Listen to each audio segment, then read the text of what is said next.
My brother kept stealing and damaging my stuff, so when he drunk crashed my truck, I reported everything and got him arrested. My parents blamed me, but I let him finally face real consequences of his actions.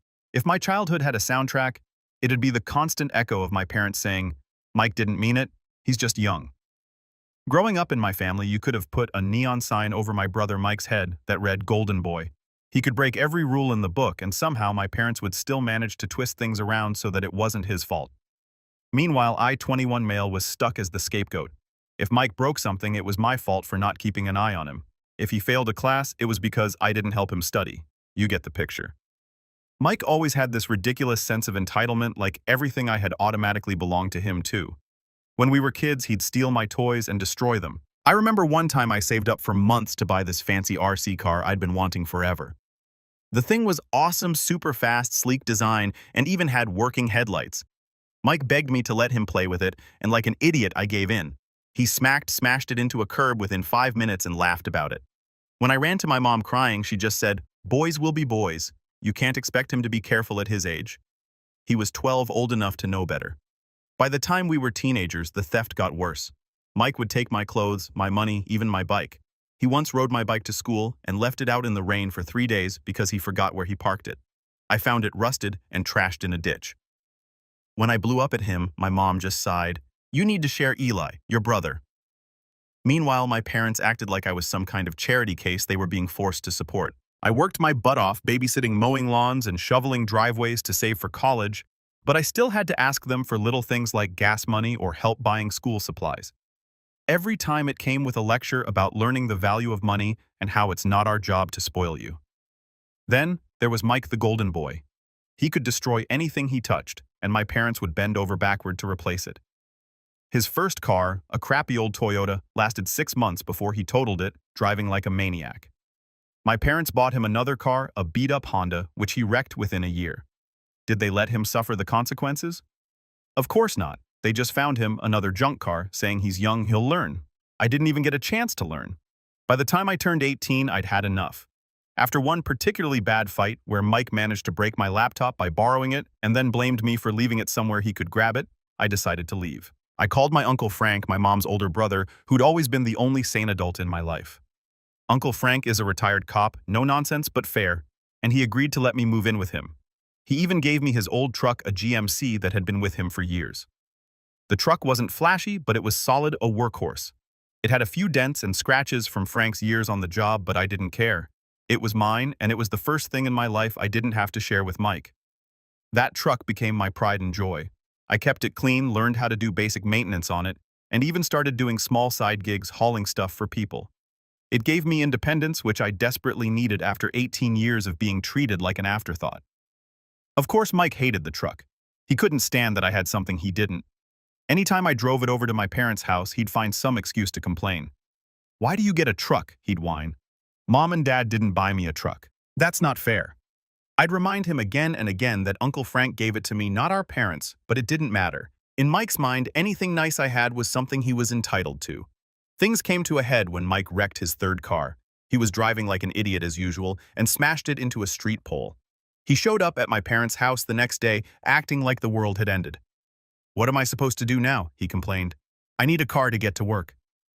My mom looked at me like I was holding the solution to all of life's problems.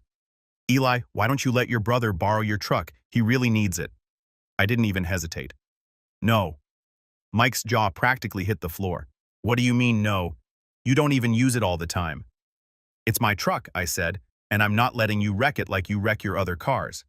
Cue the guilt trips. My mom started in with, "Eli, he's your brother. Family helps family." My dad chimed in, "You're being selfish. You can take the bus for a few days." But I wasn't budging. That truck was my livelihood. I used it to get to work, to run errands, and for my side gigs. Letting Mike drive it would be like handing him the keys to my life and watching him smash into a wall. I refused. Mike sulked for days, and my parents gave me the cold shoulder, acting like I just committed a federal crime by saying no. Honestly, I was starting to feel guilty even though I knew I was right. That's what they were good at, making me feel like the bad guy even when I was the only one being reasonable. I thought that was the end of it. I should have known better. Mike wasn't the type to take no for an answer, and my parents weren't the type to hold him accountable. What happened next was the start of a disaster I'll never forget. I should have known Mike wasn't going to let it go. The thing about him is that he doesn't hear no the way normal people do. To Mike, no just means try again later or figure out how to get around it. I didn't see it at the time, but when he wrecked his third junk car and I refused to lend him my truck, he wasn't defeated. He was planning his next move. A few days after our argument, I was leaving work and heading to the parking lot. I always parked my truck in the same spot a little further out where fewer cars would be around to ding it. But when I got there, my truck was gone. At first I thought maybe I'd parked somewhere else and just forgot, but after walking the entire lot twice it hit me. Mike, I don't know how, but I knew. I called him immediately. He picked up after a few rings, sounding way too casual. "Hey bro, what's up?" "Where's my truck, Mike?" I asked, trying to keep my voice steady even though I was seeing red. "Oh, don't worry about it. I just borrowed it for a bit. I'll bring it back soon," he said like it was no big deal. "Are you kidding me? Bring it back right now or I'm calling the cops." "You're overreacting," he scoffed. "It's just a truck." I hung up and started pacing. How the heck had he even gotten into my truck? I always kept the keys with me, and there was no way he'd hotwired it. Mike wasn't exactly a criminal mastermind. That's when I remembered something I'd read online about spare keys. Some models of GMC had keys that were easy to replicate if you knew the VIN number. The realization made my blood boil. Mike had actually gone out of his way to buy a key just so he could steal my truck. About 30 minutes later, he pulled into the lot like this was all some hilarious prank. My truck was filthy mud splattered all over the sides, fast food wrappers littering the passenger seat, and a faint smell of cigarettes in the air. Mike climbed out like he'd done me a favor. "See no harm, no foul," he said, tossing me the keys. I lost it. "What the heck is wrong with you, Mike? You stole my truck. You trashed it." "Relax, it's not a big deal," he said, shrugging. "I needed a ride to work. You weren't even using it." "Are you insane?" I snapped. "You don't get to decide when I'm not using my truck. You have no idea how much I rely on it." At this point, a couple of my coworkers were walking by and I could tell they were trying not to stare. Great, on top of everything else, Mike was making a scene and embarrassing me in front of people I work with. I told him to leave, but not before making it crystal clear if he ever touched my truck again, I'd call the cops. Mike just laughed and walked off like I was joking. That was the thing about him. He never took anything seriously. He always assumed that if he pushed hard enough, someone else would clean up his mess. That night, I called Uncle Frank and told him what happened. I was half expecting him to lecture me for not calling the cops right then and there, but instead, he just sighed. "I'm not surprised," he said. "Your brother's been getting away with this mess for too long. You've got to set some boundaries." He offered to help me install a GPS tracker in the truck, just in case Mike tried something like this again. Frank wasn't the type to say things like, "I told you so," but I could tell he was thinking it. Next time, don't even call him. Just call the cops. He needs to learn there are consequences. The next morning, I spent a good 2 hours cleaning the truck. The mud was caked on so thick that it looked like Mike had driven it through a swamp. The interior was just as bad: fast food grease stains on the seats, soda spills on the floor mats, and the cigarette smell that wouldn't go away no matter how much air freshener I used. It felt like a personal violation. That truck wasn't just a vehicle to me. It was my independence, my way out of the dysfunction I'd grown up with, and Mike had treated it like garbage. When I got home, my mom called. I thought maybe she'd heard about what happened and wanted to apologize, but of course I was wrong. "Eli," she started in that tone she always used when she was about to scold me. "Mike told me you yelled at him last night. Was that really necessary?" "Are you serious right now?" I asked. "He stole my truck, Mom." "He borrowed it," she corrected, "and he said he brought it back. You didn't need to make such a big deal about it." "He didn't borrow it. Borrowing implies permission. He stole it and he trashed it." "You're being so dramatic," she said, sighing like I was the problem. "You know how hard things have been for him lately. He's your brother Eli. Family helps family." I hung up on her. I couldn't deal with the mental gymnastics anymore. No matter what Mike did, they always found a way to justify it, and no matter how much I stood up for myself, they always made me feel like I was the bad guy. For a few weeks, things were quiet. Mike avoided me, probably because he didn't want to deal with another argument, and my parents gave me the silent treatment. Part of me thought maybe they'd finally realized I wasn't going to roll over anymore, but the truth was they were just waiting for the next opportunity to put Mike's problems on my shoulders. Uncle Frank's advice was starting to make more sense. If Mike ever pulled something like this again, I wasn't going to argue or negotiate. I'd call the cops and let him deal with the fallout. What I didn't realize was that the next time Mike took my truck, things would escalate far beyond what I could have imagined. By the time Christmas rolled around, things between me, Mike, and the rest of the family were still tense after the whole stolen truck fiasco. Mike had been avoiding me and my parents were giving me their usual cold shoulder, but it was Christmas and like every year I still showed up to the family gathering. I wasn't there for them. I came for my cousins, my Uncle Frank, and the food. The day started off fine enough, but it didn't take long for the cracks to show. As soon as I walked through the door, my mom gave me one of her passive-aggressive greetings. "Oh, Eli, you made it. I wasn't sure you'd show up after all the drama this month," she said loud enough for everyone in the living room to hear.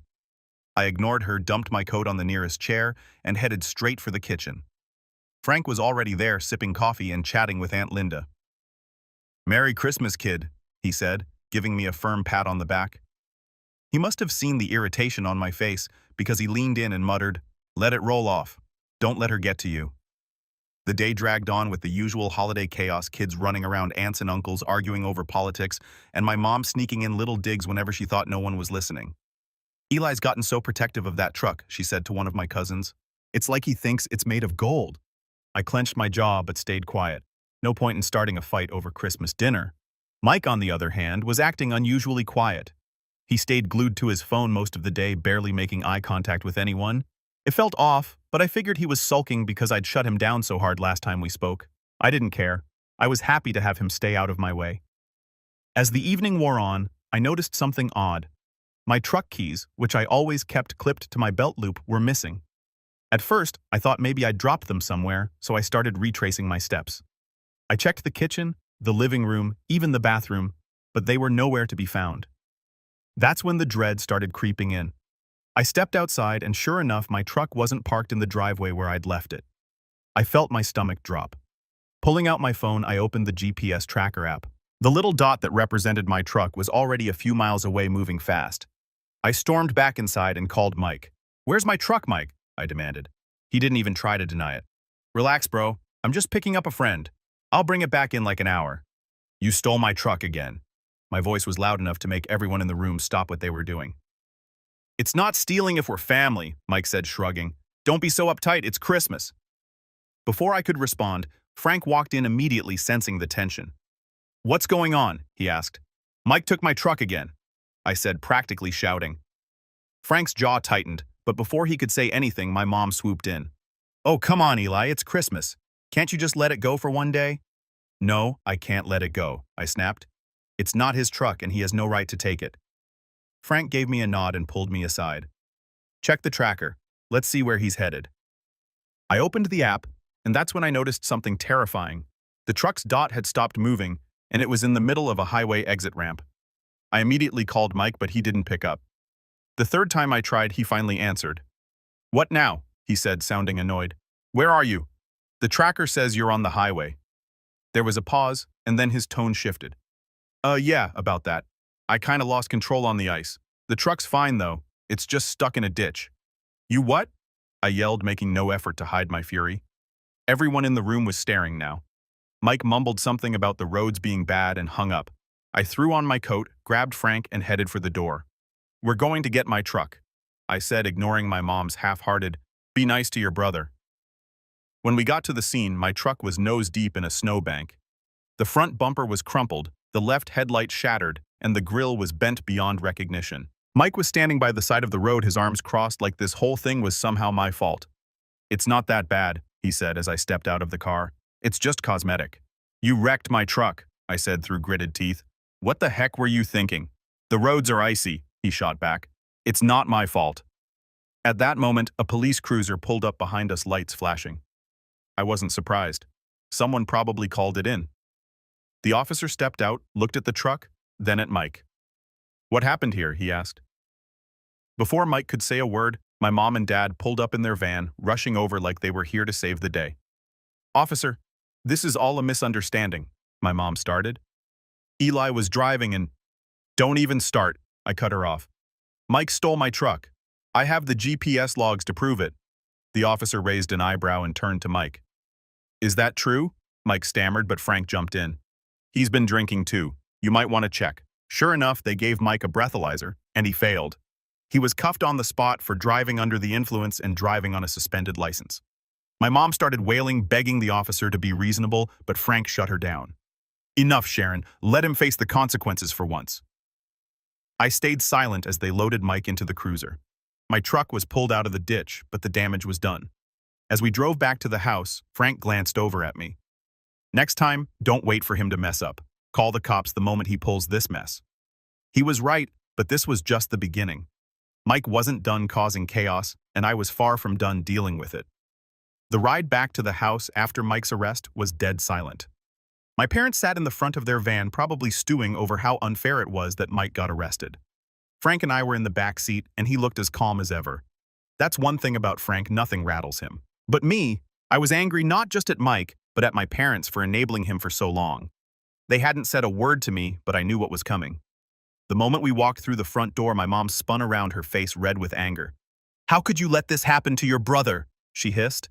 I stared at her in disbelief. "Let this happen? He stole my truck, wrecked it, and was drinking while driving on a suspended license. That's on him, not me." "He's your brother," she snapped. "You should have handled this privately, not dragged the cops into it." Frank stepped in before I could explode. "Sharon, your son broke the law, multiple laws. This isn't something you can sweep under the rug." "Don't talk to me like I don't know how to handle my own children, Frank," she shot back. "You've always played favorites with Eli, making Mike look like the bad guy." Frank laughed dryly. "Mike doesn't need help looking like the bad guy. He does that just fine on his own." Before she could respond, my dad chimed in. "Let's all calm down. Mike made a mistake, but we're family. We need to stick together." I couldn't hold it in anymore. "Stick together? You've been covering for him his entire life. You're not helping him. You're enabling him." My dad shook his head like I was the one who didn't get it. "He's had a rough time, Eli. You wouldn't understand. Life's been harder for him." "Harder for him?" I scoffed. "He's been handed everything while I've had to work for everything I have, and look where it's gotten him arrested again." Frank raised a hand. "Enough. This isn't going anywhere. Eli, go cool off. Sharon, Doug, you need to take a long, hard look at how you've been handling Mike, because the cops aren't going to let him off so easy next time." I didn't bother waiting for their response. I grabbed my jacket and went out to the garage to check on my truck. It had been towed back while we were still at the station, and seeing it up close made my blood boil all over again.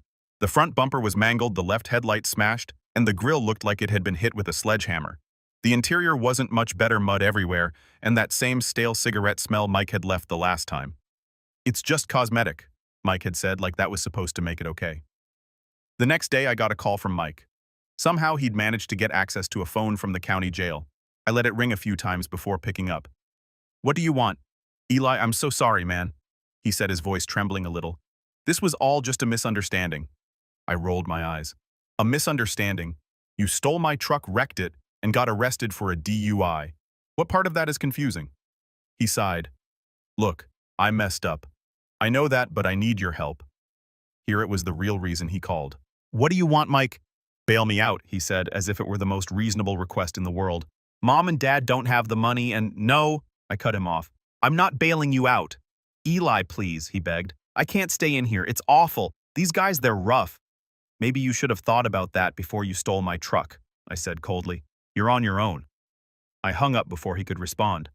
A few minutes later, my mom called. "Eli, you need to bail your brother out." "Why can't you or Dad do it?" I asked. "We don't have that kind of money right now," she admitted. "You know we've been helping him get back on his feet." I laughed bitterly. "Helping him? You mean enabling him? No, I'm done." "Eli, don't be like this," she pleaded. "He's your brother." "And he's a grown man who needs to face the consequences of his actions," I said.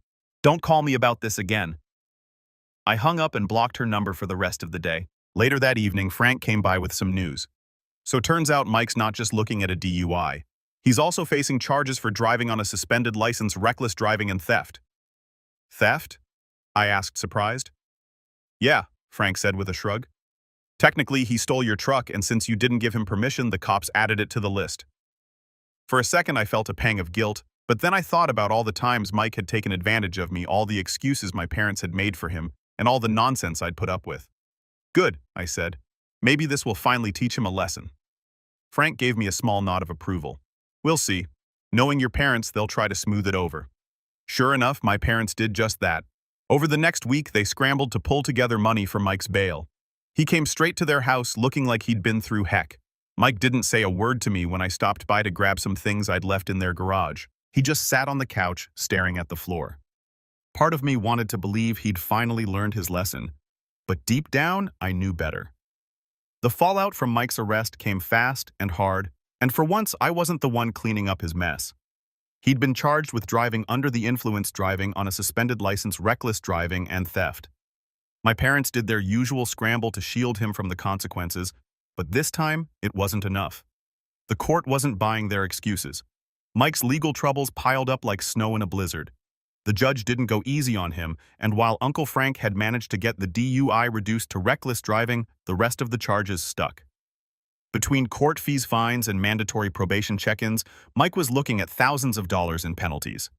The financial side of things hit Mike harder than the legal consequences. Now with his license suspended and no real way to pay off his debts, the cracks in his entitled facade started to show. At first, Mike tried to lean on my parents to foot the bill for everything like he always did, but even their resources were running dry.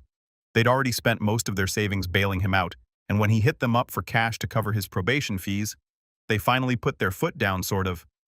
"Mike, we can't keep doing this," my mom said one evening when I stopped by to pick up some of my tools. She was sitting at the kitchen table with a stack of bills in front of her, looking more stressed than I'd ever seen her. "We've already borrowed from your Aunt Linda just to keep up with your court costs." Mike, sitting across from her with his arms crossed, looked annoyed. "So what am I supposed to do? I can't work without a car and I can't pay the fines if I'm not working." "Well," my dad chimed in, trying to be the voice of reason, "maybe it's time to sell some of your things." The look on Mike's face was priceless. You'd think they just asked him to sell a kidney. "Seriously, you want me to sell my stuff because of one little mistake?"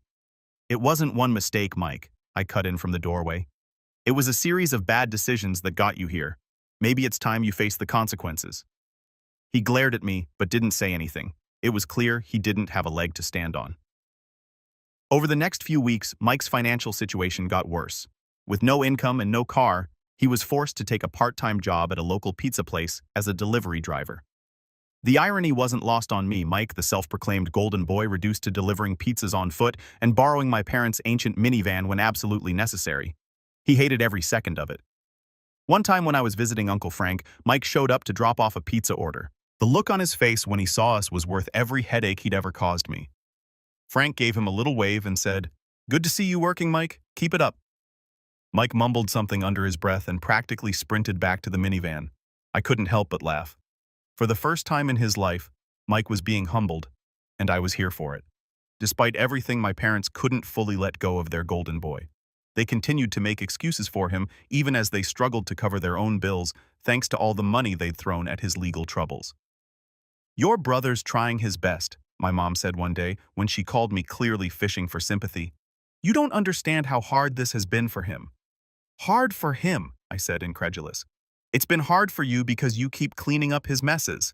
Maybe if you let him deal with this on his own, he'd finally learn something." "You don't know what it's like to have a child in trouble," she shot back. "You'd do the same thing if you were a parent." "No," I said firmly. "I wouldn't, because I'd raise my kid to take responsibility for their actions, something you've never done with Mike." That shut her up at least for a moment, but I knew it wouldn't last. My parents were too deep in their enabling ways to change now. One evening, Mike showed up at my place unannounced. I opened the door to find him standing there looking sheepish. "Can we talk?" he asked. I crossed my arms. "What do you want, Mike?" "I just wanted to say I'm sorry," he said, his voice unusually quiet, "for everything, taking your truck, wrecking it, getting you caught up in my mess." For a moment I almost believed him, but then he added, "So I was wondering if you'd be willing to lend me some money just to get me back on my feet." I laughed bitterly. "Are you serious? After everything you've put me through, you think I'm just going to hand you money?" "It's not like that," he said quickly. "I'd pay you back." "Like you paid Mom and Dad back for all the money they've spent on you?" I shot back. "Mike, the answer is no, and don't bother asking again." His expression darkened. "You don't have to be such a jerk about it. Maybe if you'd learned how to take care of yourself years ago, you wouldn't be in this mess," I said. "This is your problem, Mike. Figure it out." He stormed off, muttering under his breath, and I slammed the door behind him. I was done with Mike, done with my parents, and done with being dragged into their chaos.